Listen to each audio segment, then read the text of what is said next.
Öncelikle bizler zaten İsrail'in uluslararası hukuka, insan haklarına riayet etmeyen bir terör devleti olduğunun gayet farkındayız. Yani İsrail, Uluslararası Ceza Mahkemesi'nin belirlemiş olduğu savaş suçlarının neredeyse tamamını işlemiş durumdadır. Yani var olduğu günden bugüne kadar belirlenen tüm savaş suçları kendilerinin terör devleti anlayışında yer bulmuş durumda.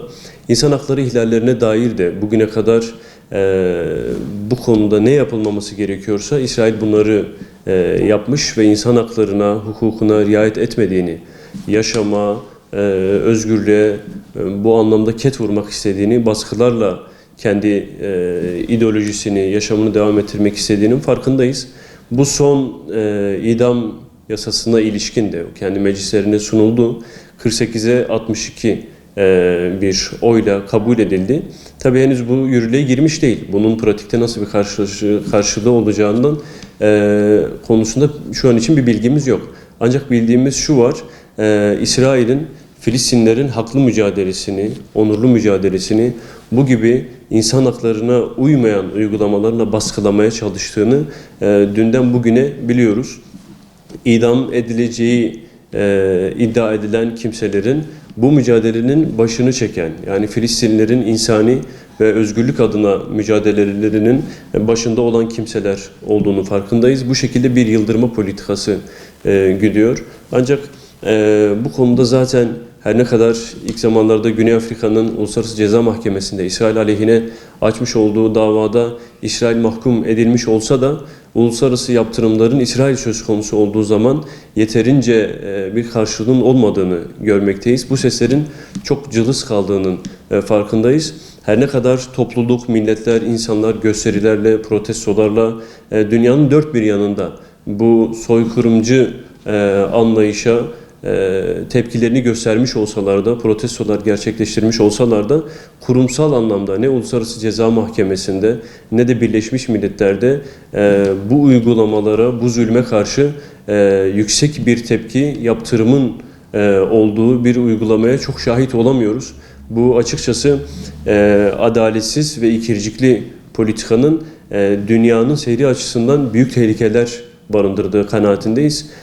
Çünkü İsrail bu zulümlerini yapmaya devam ederse bu dünyanın dört bir yanında da başkaları için meşru bir hale gelmesi mümkün olacaktır ve İsrail'in gün be gün bunun dozunu artırması da beklenmekte ki bu son idam uygulaması da bunun açık bir göstergesidir.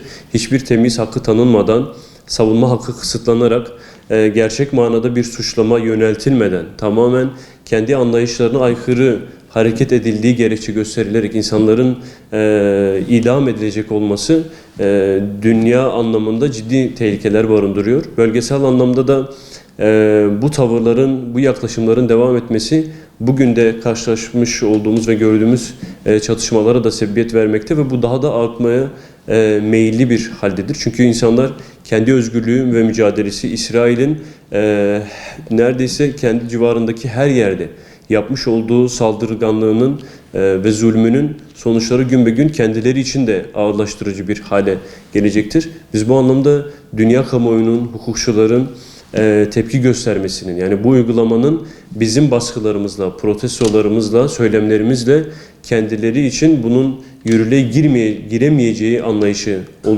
oluşturulmalıdır. Bu baskıyı oluşturmak zorundayız.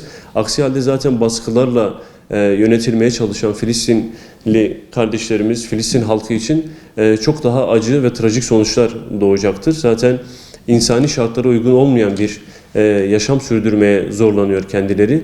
Bu anlamda da biz burada gereken tepkiyi ve dozu göstermezsek, nasıl dün göstermediysek, iş bu noktaya geldiyse, bu noktada da gereken tepki göstermezsek korkarız ki işler daha vahim bir hale gelecektir. Bu sadece Müslüman kardeşlerimiz için değil, tüm insanlık adına ciddi bir tehdit barındırmaktadır.